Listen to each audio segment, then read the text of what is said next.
You gotta smile. Hi. Hi. Perfect, that's our thumbnail. James wants us to smile at the beginning of these, so. Cool. I have Seth Partridge here, and I am in a car episode, I think this is number 9. First team member from Intrigue will be joining us on the show, so thanks for joining us. Thanks for having me. Oh, it's my pleasure. Pleasure to be here. Pleasure's all mine. Longtime friend of the show. We're on our way to one of our monthly healthy lunches to just kind of catch up. We figured we'd throw the camera on and see what we got. So, Seth, maybe you can give everybody a quick little heads up on kind of like who you are and kind of where you come from and what you're up to. Sure, yeah. So, I started Intrigue almost 6 years ago now. And It's crazy. yeah, I know. Worn a lot of hats. Not wearing a hat currently, just in case you're wondering.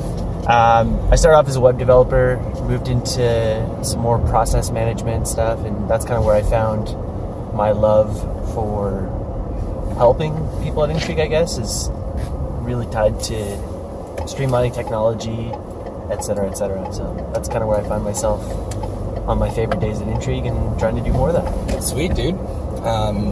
Dad of 1, soon dad of 2. Yes, so baby number 2 arrives in July. And Very exciting. Until then, I'm just working on growing out my face animal so I can look half as cool as Chris Thiessen, who should come on the next episode. He's going to do it on my birthday, June 16th. Happy birthday. Yeah, best B-day ever. So looking forward to that. You also didn't mention anything about your dad jokes. I mean, Seth's definitely renowned for awesome dad jokes around the office. Keeps us all groaning and moaning on a day-to-day basis, which is great, so thank you for that. It's true, yeah. So my team member Alex this morning was actually feeling nauseated, and my goal was to tell dad jokes until he threw up, but he left before I could accomplish it. So That's awesome. So new goal for next week. I laugh because it's probably true. So one of the things we talk about is leadership, right? And I know that you've been a true student of leadership, and you're doing a talk coming up. But I was just curious: is there anything going on right now that you're kind of focused on with regard to how you're making yourself become a better leader in your day to day? Yeah, so that's a great question. I think my biggest thing has been really figuring out what I'm focusing on. I've been listening to a podcast called Finding Mastery. If you go to findingmastery.net, I'm going to be talking about this in my talk at the Talkhug Club on May 9th. What's that? May 9th? May 9th is some part of a leadership group called Leadership Lunch with Rob and a bunch of other great leaders in Guelph.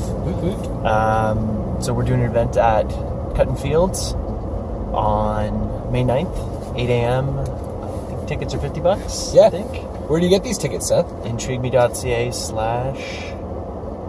I can't remember the address. Lead yourself. Lead yourself. There we go. Go to intrigueme.ca. There'll be a button on the homepage. If it's not there by the time you see this, just email robert@intrigueme.ca and tell me it's not there. No, but seriously, just go to our homepage, intrigueme.ca. You'll be able to register for the event, $50. Yeah. So anyway, I'll be talking about this more there, but I've been listening to this podcast, which is a series of interviews with people who are considered masters of their craft. And I guess the big thing that I didn't expect to find in common between all of them is that they all choose to focus on what they can control, and they don't focus on the things they can't control. So this has really been blowing my mind and helping me kind of revise how I just view everything, I guess. So can you give us an example of like what you're focusing on that you can't control and what you're focusing on that you can control? Yeah, I guess at the beginning of the year I started noticing there were a lot of different frustrating moments that were happening for different reasons, and looking at those frustrating moments through the lens of, well, what is within my control and what do I want, has really helped shape the path for me to start implementing solutions and getting out of situations that are continually frustrating. So it's freeing, really. It's been great. So can you give us an example? Like, what do you mean? Yeah, I guess the big one, I've had some financial goals that have been kind of on my roadmap for the entire year. I should say for the last couple of years. And I looked at them this year and I was frustrated because I felt like I hadn't accomplished them yet. And I also had like some travel goals and some renovation goals for our house. And it felt like the only thing stopping me was money in the bank, which is pretty frustrating. And I'm sure a lot of people feel this way at different points. So as I was listening to the podcast and kind of understanding this idea of focusing on what I can control, I realized that, oh, hi there. Phone call. That's Paul calling. I'm going to try to get him to stop ringing. It's not working. Yeah, I realized that there are a lot of things that are within my control that can help me do what I can do to make those goals happen eventually. I can't just go out and have more money in my bank account tomorrow morning. There's not like a action that you can do that just, puts more money in your bank account magically, unless I learn how to beat the lottery system somehow. But even then, you'd be learning how to beat the lottery system. Yeah, maybe I should work on that one.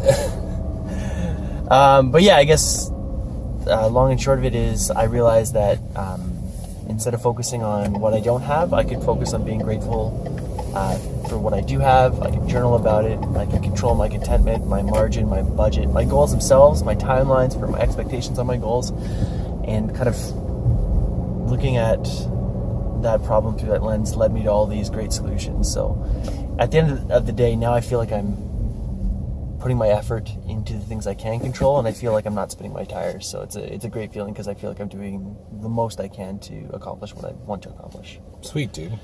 So very concise. Yeah, no, you know what, though? We had Mark Pepitone on here from Fusion Homes, and his introduction was 8.5 minutes. Nice. So really, that was really concise. And I just think it's really important, too, because a lot of people, in my experience anyway, do focus on a lot of things they can't control. And, even if you look at something so simple as, sales, a lot of people focus on, the quota and, like, how much money they need to generate. But, like, if you think about it, how can you be in control of somebody taking money out of their wallet? You can't. So what are the activities and things that we can focus on that will make that result come to fruition? So I think that's really, really cool.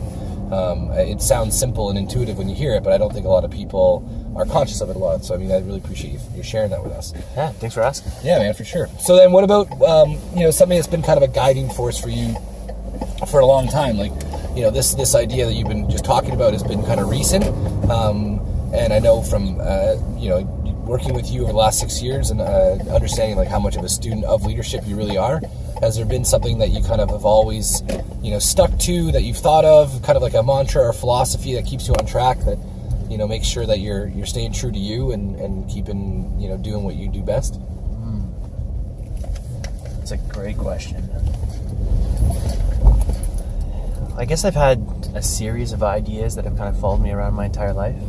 And I find that every couple of years I'll find another idea that kind of like plops itself on top of the list, and then I kind of figure out how they all fit together and reprioritize everything. So I would say that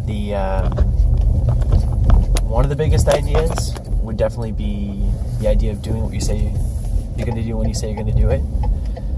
My dad read a lot of leadership books, and he was always in leadership roles when I was a kid, and the one word that he seemed to talk about more than anything else was integrity.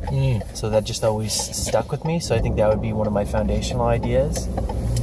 And sorry, go ahead. Yeah, I was just going to say, a couple years ago, there's been some more ideas that have kind of piled on top that have had a similar effect. One would be the idea of having margin in my life and really having the space and just having the space to be able to weather the storms of life, and also take hold of opportunities when they appear, because I'm not overloaded. Cool. This idea of doing what you say you're going to do when you say you're going to do it, that seems pretty straightforward. Isn't everybody doing that in our life around us? Haha. Wouldn't that be great? That'd be amazing. If everyone did that, then I don't even know. I can't even. It would be an awesome place to live. That's for sure. It'd be great. Sometimes people ask, what makes Intrigue Media so different? And I struggle with that question because, different from what really? But when I'm in conversations with some people, one of the things I do mention and allude to, or even just say specifically, is this idea that we do what we say we're going to do when we say we're going to do it. And I usually find that there's this kind of quiet, calm smile that people that understand that idea appreciate, because we do live in a world where not everybody's doing what they say they're going to do when they say they're going to do it. And it sounds crazy, but it's like, following through on the promises is like the exception to the rule these days, and it is kind of special, and that's crazy. And I can definitely attest to the fact that one of your biggest strengths since we started working together has been your integrity. So thank you for doing that on a daily basis. And thank you for doing this, bud. Thank you. There's one further thought on that. I think it's a really cool foundational idea, because if you have that idea of integrity as your foundation, then every new idea, you will guarantee yourself that you will actually try it and see if it works for you. So I think that's truly foundational. foundational. Anyway, Foundational. foundational. Thanks, buddy. See ya.